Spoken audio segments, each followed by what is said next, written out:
of things are not working well. It's not even encouraging. It doesn't make you somehow proud of the system that you're in. So I think that, yes, the pause can be strategic, it's needed.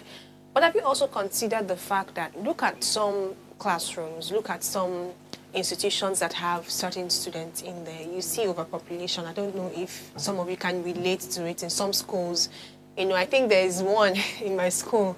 There's this class they call, I will not mention it, but when 100 level students resume, they will say that if you do not get in early enough, you are not going to see space to sit down. You'll probably be at the back. And if you're at the back, you can't hear anything, even with the public address system. So it shows that even with the 72 accredited federal universities from NUC, we still see overpopulation of students in some schools and for some courses. So if creating more universities, you know, had the intention of curbing this, it further explains why maybe we should look at this with a second eye. Do you understand? But also on the part of infrastructure, that's the worrisome part of it, that if you want to create more schools, the ones you have not even adequately solved the educational need of the students. So why create more schools? So I'm looking at it and I'm like, oh, what if we consider a collaboration instead? Because I've seen over time that private-owned universities are doing exceptionally well. There used to be this debate in my secondary school then where we felt like, people that go to private universities, they are dullards. That, in fact, there was this stupid thing we used to say. We say that if you went to a private university and you came out with a first class, it can't be compared. That it is a second class lower in federal universities because, you know, the hardship. Hardship is what is making us feel like we are more brilliant. But over time, we have seen that even from NUC ratings and everything, some of these private-owned universities, because they are the ones funding themselves, of course, with your big money that you're paying as school fees, they are able to bring better implementation to the school. So if we're even seeing a rise of schools, you know, it's more of a private part, right? It's not even government that are creating more, so it's more of a private-owned play. So what I think is, what if we can have a collaboration?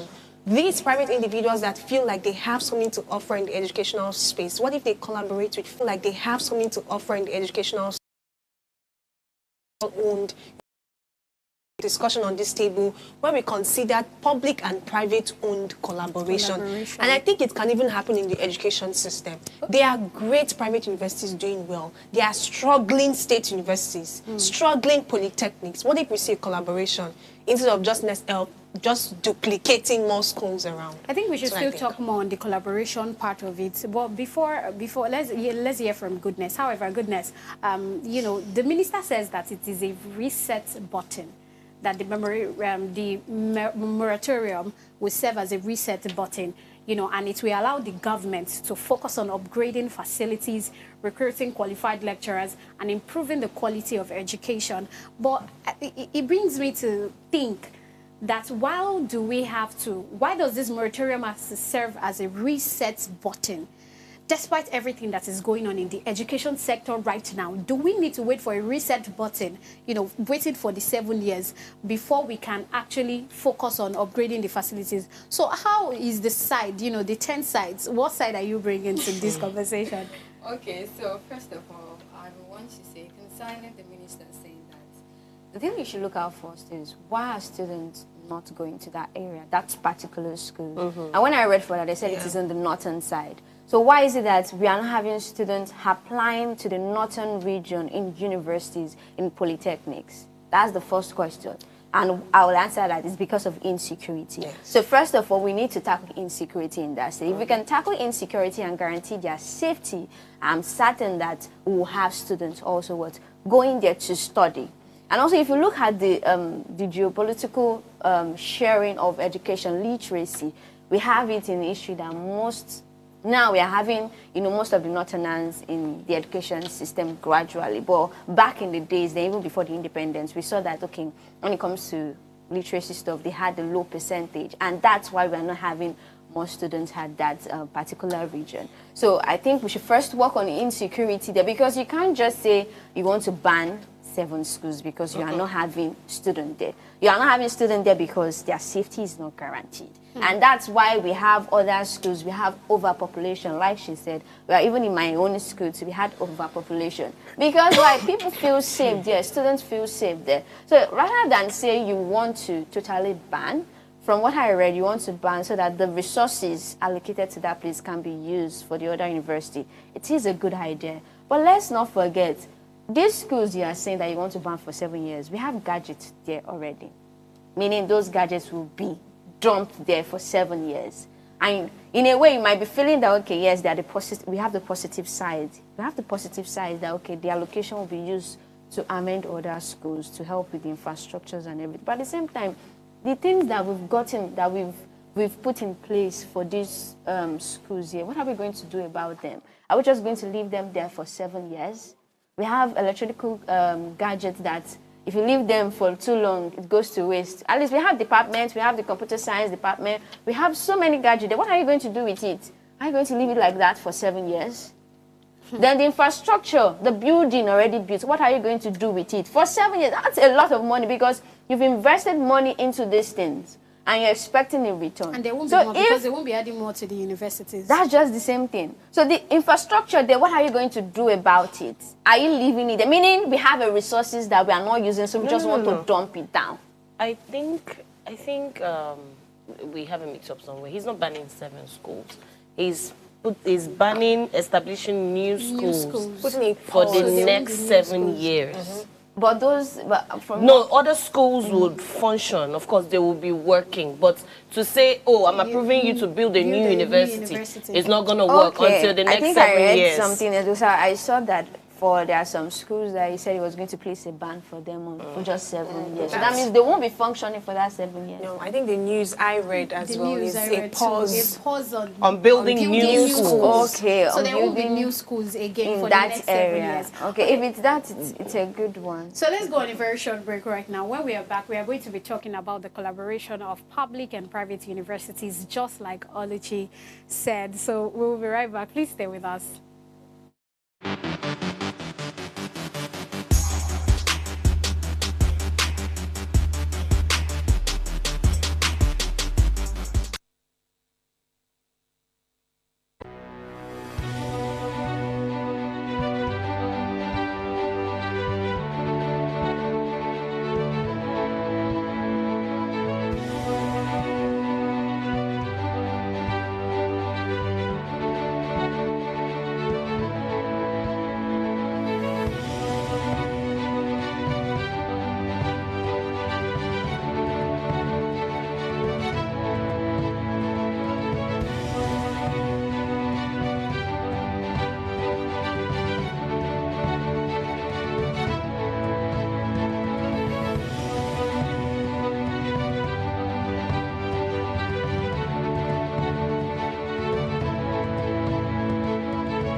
Welcome back. We're still talking about the discussion as regards if the 7-year ban of creating more institutions is actually justified. And I have come from the perspective of the fact that why do we need to place a ban before we realize that we actually need a reset button that we allow the government to focus on upgrading facilities. And since they mentioned the government focusing on upgrading facilities, then they should leave the private sector alone to continue with their creation. But I don't think it is best for us to think that we need to stop something before we reset something. We have quite a number of challenges going on in our education sector already that should already be the reason for a reset button. We need upgrading facilities. Like you mentioned in your school, in my school, if you have 8 a.m. lecture, you're supposed to be there maybe like 7 so that you can get a seat. If not, you're staying either outside or maybe at the back, or you have to stand for the next 2 hours of the lecture. So I think, you know, our government should rephrase that statement, because that statement is really not sitting right with me. You mentioned something about the reset button not applying. Somebody said something about private universities, that they could be allowed, you know, to make more universities or build more. Pardon my English, but I think that we should also put some sort of restriction, because there's the over-commercialization of institution as well. Just like there was one time where anybody with a few hundreds of thousands or millions can set up a secondary school, primary school in our area. You hear Jesus and Sons Private School, Kind of Church of names. Zion International College. International School. Exactly. How Chioma is it? So I felt like it became there was like an over-commercialization of it, because Nigerians are very entrepreneurial in their thinking. They're thinking of the next way to get money. So it's like, in this environment, there are a lot of secondary school students. Let me create my own school, put people in there. They already tell us that if you cannot do it, get people that can do it and pay them. So I think it's needed to have that ban, so that we are not over pushing it out there. But you see, as regards that collaboration, maybe I should stretch it a little bit, because you mentioned it very briefly. The collaboration I'm looking at, right, is one where we have a merger. And when I was saying this, what came to my mind is banks. You know, there was a time where certain banks were merged together. Some banks that were about falling off, they were merged with stronger banks. I think, can't remember one exactly. I think Polaris Bank at a point, there was a merger that happened. Exactly, Diamond and Access. And see how they are thriving today. This can happen in the education system. I've not heard of, you know, many mergers as much in the education system.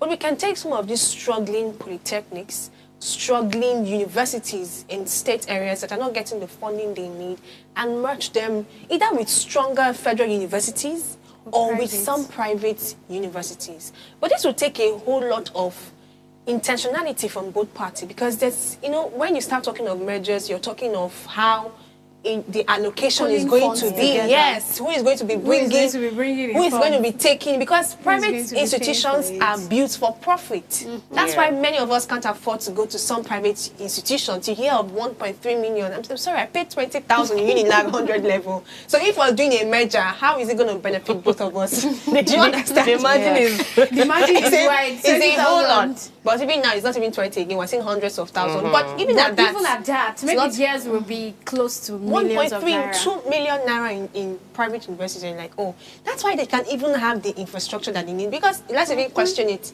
You're paying 3 million naira and you go probably to their computer lab and you are seeing computer that is not working. You would immediately call and they would fix it. But in some federal universities today, you're paying some amount of money.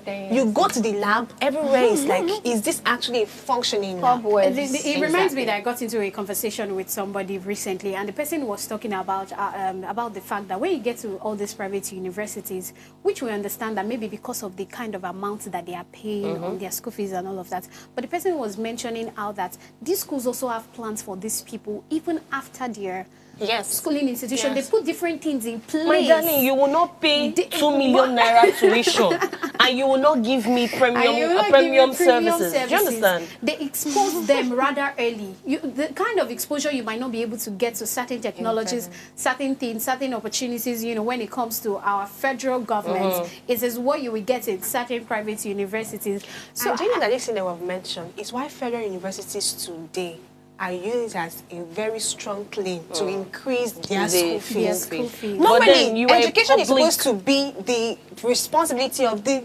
government. That money that I cannot pay because I am your child, president, you are the one that's supposed to pay that money for me so that I can have the best of education while I pay a token for simple, you know, processes, basic things. So I think that merger can work. But if we sit down together and plan on how it will work, maybe not the ones that have a major disparity in their funds, maybe there's a way they can look at it properly and have a merger, rather than have universities that you cannot boast of, like you mentioned, taking some certificates to work, and you're like, oh, which school is this? Is this a school? I heard somebody mention a school. I'm like, oh, it's a university too. That's not what we need. I think still on the collaboration, right? If they can't afford to merge completely, I think we can implement things like exchange programs. I mean, people do it, right? You can have exchange programs, so you know that this part of your, maybe in your 300 level, you have to go and finish it here. Yeah, and all of that. really Do you understand? beautiful, yeah. You can also have shared resources, right? So you people can share like a library or maybe a lab, Sponsor some certain something. Do things. you understand? So that's what's it called now? The merger. The partnership, the collaboration. So it gives both parties a feel of both worlds. Do you understand? So I think Sounds beautiful. I'm having this thing in my head. Like, you know, I went to University of Lagos, so after 200 studying my imagine course, going and you tell to me, Covenant University in the Go to 300 Covenant level. University. I will go. You see, it makes schooling fun Yes, for it the does. people. Do you It understand? does. Yes. All right, so there is this thing about the news that I want us to talk about. You know, some universities have more staff than students. For example, 1,200 staff serving 800 students. Is this level of inefficiency justified by maintaining employment, or do you think it is a reckless use of public funds? While we are still looking for public funds. I don't think That's it even is. funny, because I don't think. Okay, it let me is. hear Choma I first. think I think this particular situation is mostly in the north. First of all, I think there's a need for more awareness of the need for education, because most of them there are not learned; they are illiterate, for a lack of a better word. So we need to show them. I had an aunt; she used to live in the north with her family. She's a teacher. Well, she was. She said they literally used to go and beg these people to come to school.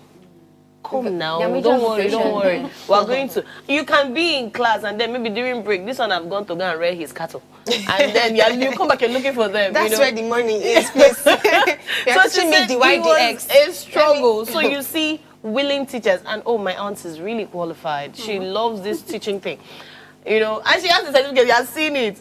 But you don't have students in your class. You have to go and beg them to come to school. So I think this is majorly in the north. While we have enough teachers, we need to make these families of these children to see the need for education. And the beautiful thing about the north is, if you see the ones that are educated, they are really They're really educated. good. I should say that if you You hear know- Northerners speak English, Oh my goodness. their It's pronunciation very is sweet. different and so sweet. It gives this foreign, pristine vibe. I'm like, Yeah, I love it. For that one, we should also, and the government should also encourage this indigenous stuff. You know, we have this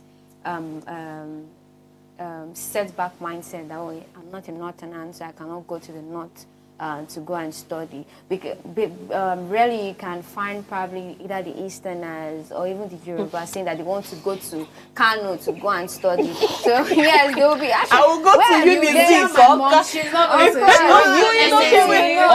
So we need, the government also need to encourage, even our parents, we need to encourage, oh, you can go to another state to also see how it is. And that's why, I know why most of us are laughing on this table, because our parents won't want us to go because of the insecurity. You know, those people living in that area, they know how to, you know, keep themselves safe when it comes to that aspect. So because of we that don't stay in such area or such region, we will find it Should we difficult going there suggest to something study. like the NYC program? Even the Let's not go there. like Let's not go there. Admission system by itself, they want to redeploy away. No, look at the situation, right? Okay, let's say me. I'm from the east, by the way. I will pass UNIZ, I'll pass NUNN and Soka. I will pass all these places, and then I'll pass IMSU, Futo, APSU, Uturu, and go to where? I will not come and now go enter that Abuja, Kano, Katsina train that is passing where we know that That's why kidnapping. we actually need My to, daddy will not agree. He will homeschool me. encourage people to also visit other states. I mean, that's why even the NYC is even created for you to visit other states to see their culture and everything, and also come back learn after about 3 weeks to the culture that you really love. So that's one of the issues why we could have more staff than the students. I think in all of these things, right, as much as we want that unity in diversity, please make it safe for us to be united. That's Do you what understand? we need state of good insecurity. security. Exactly. Yeah. So in that Like I stated. 7-year ban, make sure you're fixing beyond infrastructure. For example, when I say that it's just and 3 then weeks, it, we know the things that we hear. Do you People understand? traveling Fix from one the place to the security other. situation. And I like to travel. I like to go and see new places, but not at the expense of my security. Do you understand? Yeah. Sure. Okay, so now I mentioned this earlier, so I'm going to mention it again as regards this moratorium. Should they exclude only federal institutions, or should it also include the state and the private ones? to prevent a repeat of inefficiencies across the board, because we are saying all this now. By the time, you know, the 7 years starts, we might not even find the same people that come out to say that, oh, this is what I want to do, this is the reset button. They might not touch any button. So do we think that they should actually include the three, you know, the federal, the public, the state institutions? Yes, definitely. They should include everyone. I mentioned already that for some private-owned universities, there are great ones. There are some that are struggling. Let's not even lie. They just have a very fine name and they have fine buildings. In fact, there was one I even met recently around the streets of Yaba, and I asked the person, which school do you attend? And he mentioned a private university. Do you know that that private university is in my environment? And I did not know. I had to like, oh, this is actually a private university. And I'm not saying that, but I'm not saying that if you're not known, you're not doing a great job, but I think it should cut across all of the sectors. Federal universities, state universities, private. And there's something we've not mentioned, and that's about accreditation. Right. There's this wave of accreditation process that is not working really well. That regulation, they need to really work on how they do things. So we see accreditation happen late. We see accreditation happen when people are almost graduating. That's why we had one very funny story on a particular institution that had to, is it dentistry in Unicam? Yes. That story really shattered my mind on this table. After studying for 6 Exactly. years, 7 years. We have stories like They that. say your courses are not accredited. Exactly. So I think accreditation should be strengthened across universities. There are some universities that are great, but they're not meant to do certain courses. Right. Do you get it? So that's what you focus on and probably find a way to fix those students in some other schools, if possible. I think that accreditation you say, they're actually much stronger towards to private universities than federal universities.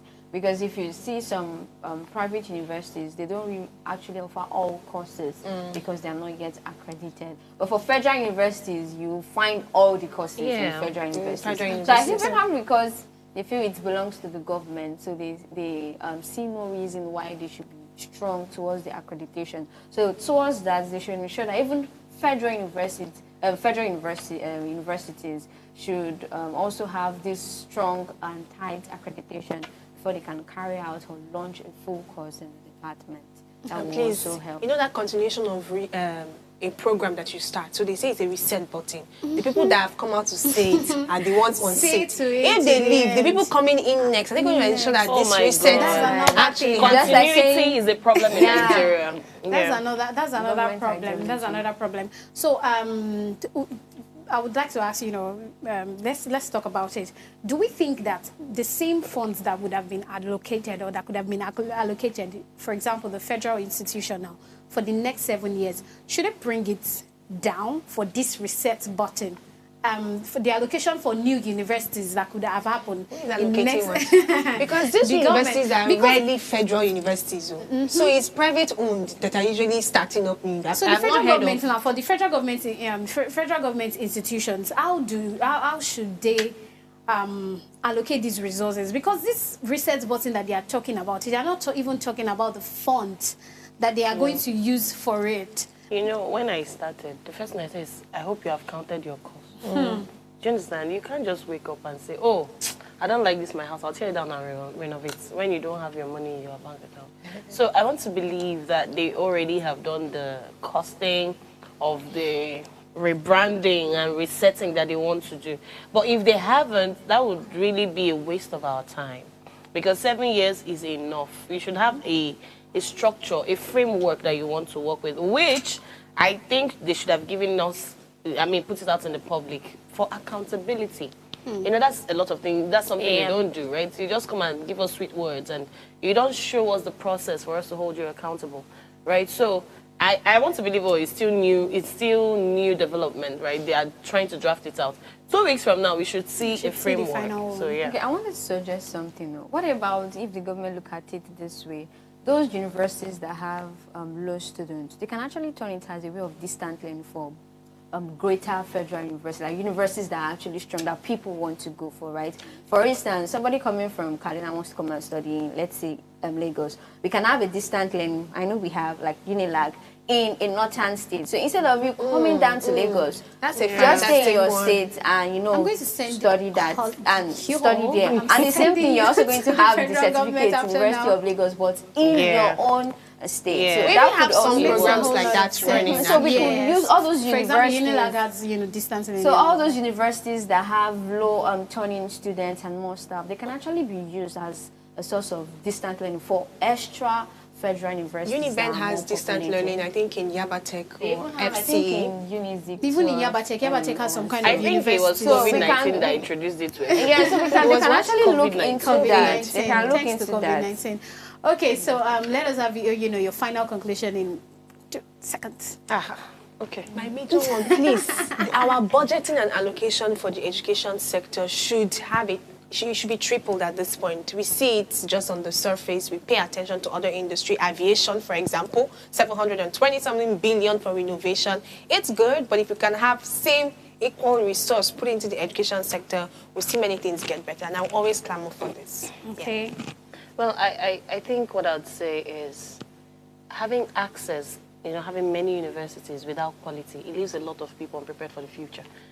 And also, having quality and not access leaves a lot of people uneducated. So I feel like they should find a way to improve the both parties. All right. At the end of the day, this ban is more than a policy. It's a test of our priorities.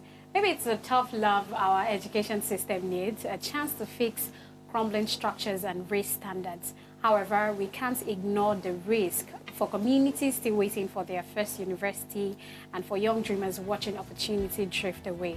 Our problem has never been the number of schools, but how well they are run. These 7 years must be a reason for reform, because if we come back to the same old problems, the only lesson we will have taught is how to waste time. To ensure you subscribe to our YouTube channel, Official Upgrade TV. You can interact with us further, drop a comment, and most importantly, follow us on all our social media platforms. And remember to like, share, comment, and invite your friends. Have a wonderful day ahead and see you tomorrow.